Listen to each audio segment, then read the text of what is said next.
स्वागत है आपका बी न्यूज नेशन में। मैं हूं आबिद हुसैन शेख। काले कानून के खिलाफ बत्ती गुल एहतजाज का ऐलान। All India Muslim personal law board का ऐलान 30 अप्रैल रात 9 बजे से 9:30 तक आधे घंटे के लिए काले वक्फ अमेंडमेंट कानून के खिलाफ तमाम घर, दफ्तर, कारखानों, दुकानों की लाइट और रोशनी बंद करके बत्ती गुल एहतजाज करें। देश की जनता और केंद्र सरकार को बताएं कि इस काले कानून से देश भी अंधेरे में जाएगा और वक्फ भी अंधेरे में। इसलिए तमाम सेकुलर लोग, हिंदू, मुस्लिम, सिख, ईसाई सब मिलकर इस बत्ती गुल एहतजाज में अपने अपने घरों में बैठकर इस कानून की मुखालिफत करें। All India Muslim personal law board से हुआ है ये ऐलान, कहा बेंगलुरु में मौलाना मकसूद इमरान रशादी। इन्होंने कि सुप्रीम कोर्ट के जो जजेस हैं वो हक़ का फ़ैसला करेंगे और सही चीज़ों में वो हमारा ताउन करेंगे।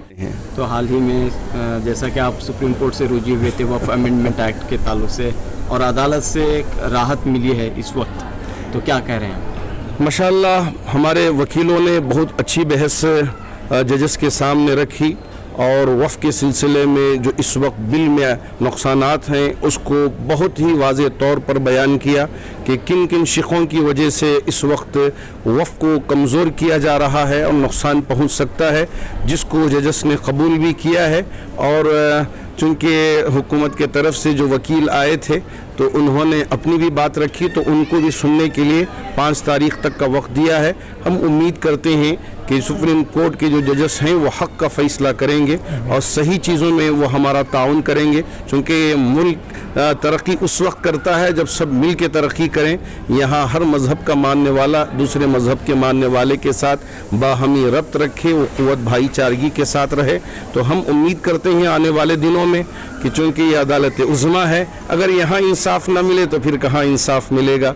हम उम्मीद करते हैं कि यहाँ इंसाफ ज़िंदा रहेगा और ये मुल्क तरक्की करेगा और हम सब हाथ मिला के इस मुल्क को तरक्की की तरफ लेके जाएंगे। उलमाए कराम हो, चाहे मिली तंजीमें हो, all India Muslim personal law board हो, पहले दिन से ये बात कहते हुए आ रही थी कि इस बिल में कई खामियां हैं, लेकिन न हुकूमत मानी। इसके बाद JPC तश्कील दी गई और मामला अदालत तक पहुँचा।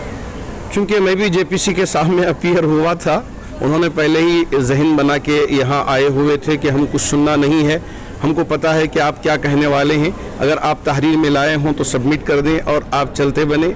यही उनका तरीक़े-ए-कार रहा।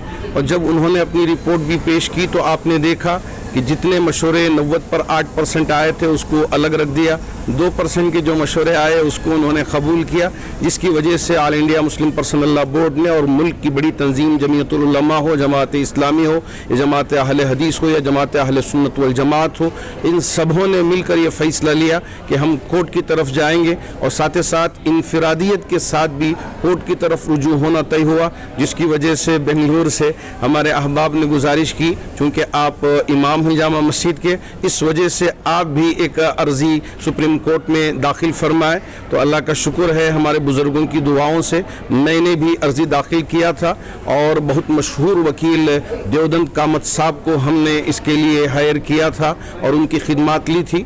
चूँकि बहुत सारे पिटीशंस आए थे 70 से ज़्यादा, इस वजह से सिर्फ 5 ही को उन्होंने सुना और कहा कि माशाअल्लाह हमको समझ में आ गया है और हम अच्छी बात आपके सामने पेश करेंगे। 5 तारीख को ये सारी चीज़ें क्लियर हो जाएंगी और मैं उम्मत से गुजारिश करूँगा अमन व अमान के साथ एहतिजाज को जारी रखें और ये 30 अप्रैल को रात के 9 बजे तमाम मुसलमान और जो सेकुलर हिंदू भाई हैं, सिख भाई हैं, क्रिश्चियन भाई हैं, हम उनसे भी गुजारिश करते हैं कि 9 बजे से लेके 9:30 तक बत्ती गुल एहतजाज का ऐलान हुआ है all India Muslim personal law board की तरफ से। इसका मतलब ये है कि अपने घरों में सिर्फ लाइट बंद करें और घरों में रहें, बाहर ना, दुकानों में हो, ऑफिस में हो, कारखाने में हो, जहाँ कहीं भी आप रहें तो 9 से 9:30 तक बिजली बंद करके बताएं कि ये क़ानून अगर आप नाफिज करोगे मुल्क भी अंधेरे में चले जाएगा और वक्त भी अंधेरे में चले जाएगा। ये हम हुकूमत को बावर कराना चाहते हैं, बताना चाहते हैं। उम्मीद है कि हमारे इस एहतजाज के निराले अंदाज से हुकूमत को बात समझ में आएगी और वो सही बातें वक्फ के सिलसिले में फ़ैसला लेगी। और ख़बरों के लिए देखते रहिए बी न्यूज़ नेशन।